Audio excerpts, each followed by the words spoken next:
Big TV భక్తి సమాచారం WhatsApp ఛానల్లో జాయిన్ అవ్వండి. అన్ని విశేషాలు ఎప్పటికప్పుడు తెలుసుకోండి.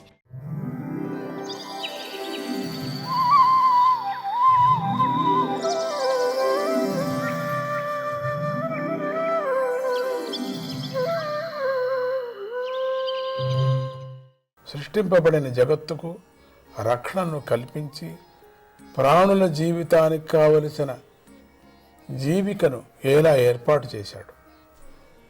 మళ్ళీ ఆ పరమేశ్వరుడు తన సంకల్పం రూపమైన సృష్టి క్రియ నుండి విరమించి తన స్వరూపమైన చిదాకాశంలో ఈ జగత్తును ఉపసంహరించి యోగమాయలో నిద్రిస్తాడని చెప్తారు కదా. ఆ విధానాన్ని గురించి నాకు తెలపండి.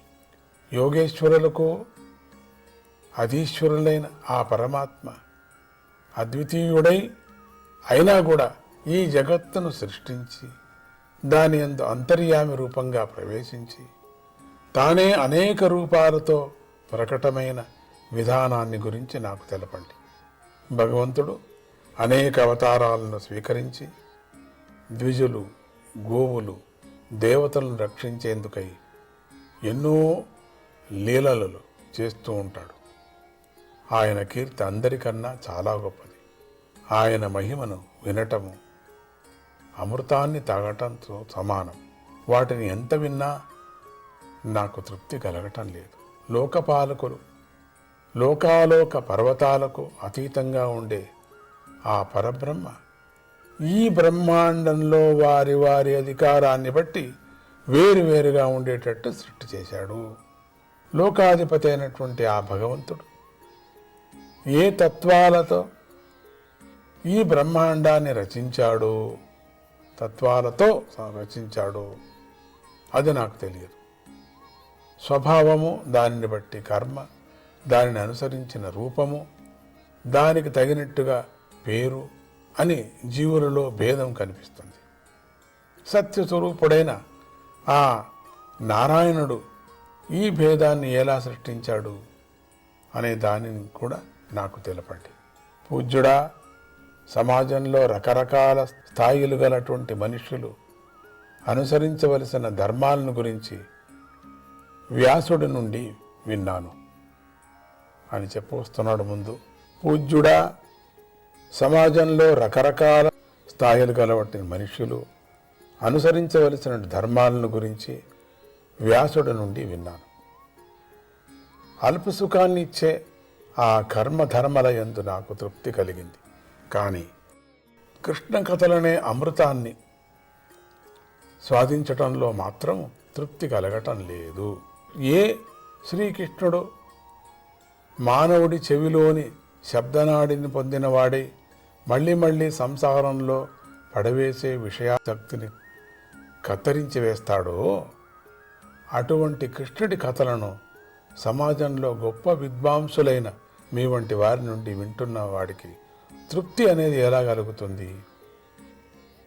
ఓ మైత్రేయ మహర్షి, నీ మిత్రుడైన వ్యాస మహర్షి కూడా భగవంతుడి గుణాలను వర్ణించాలని కోరుకొని మహాభారతాన్ని రచించాడు.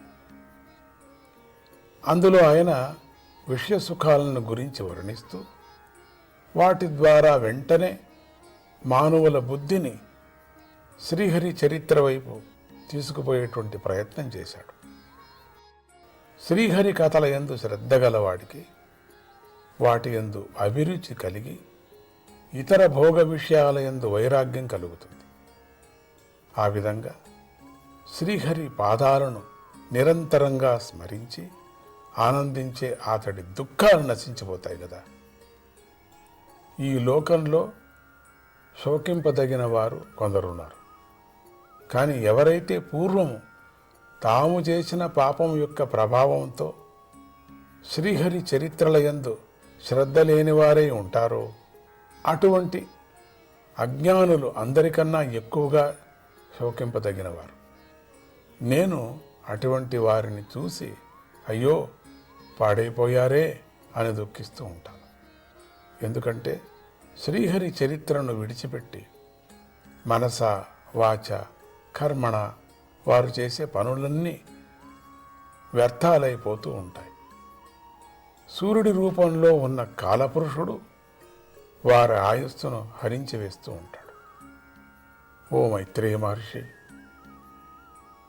తమరు కష్టాల్లో ఉన్నవారిని బంధువు వంటి వాళ్లకు పవిత్ర కీర్తి అయిన ఆ శ్రీహరి భక్తులకు సుఖాన్నిస్తాడు. కనుక తమరు తేనెటీగలున్నాయి కదా, పువ్వుల సారాన్ని తేనెగా తీసినట్లుగా లోక కథల నుండి శ్రీహరి కథను తీసి మాకు అందించి మేలు చేయండి. ఆ పరమేశ్వరుడు మాయాశక్తిని స్వీకరించి జగత్తు యొక్క సృష్టి స్థితి లయాలను చేస్తున్నాడు.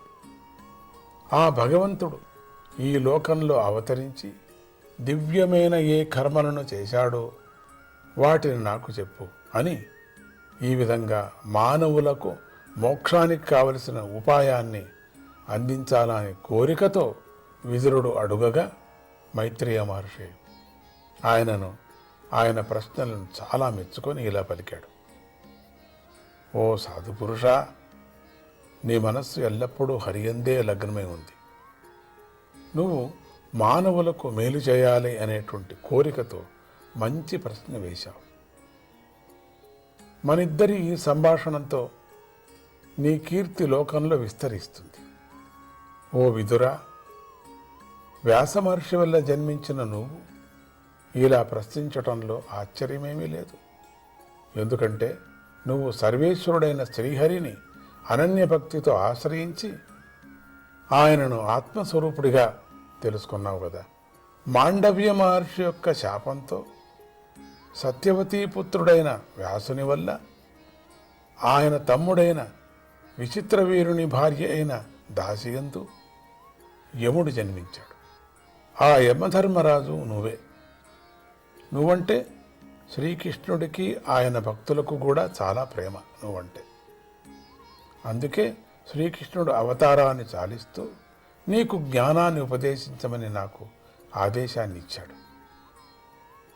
ఇక భగవంతుడు జగత్తు యొక్క సృష్టి స్థితి లయాలను చేసేందుకై తన యోగమాయతో గొప్ప లీలను ప్రకటించిన విధానాన్ని నేను నీకు క్రమంగా వర్ణించి చెప్తాను.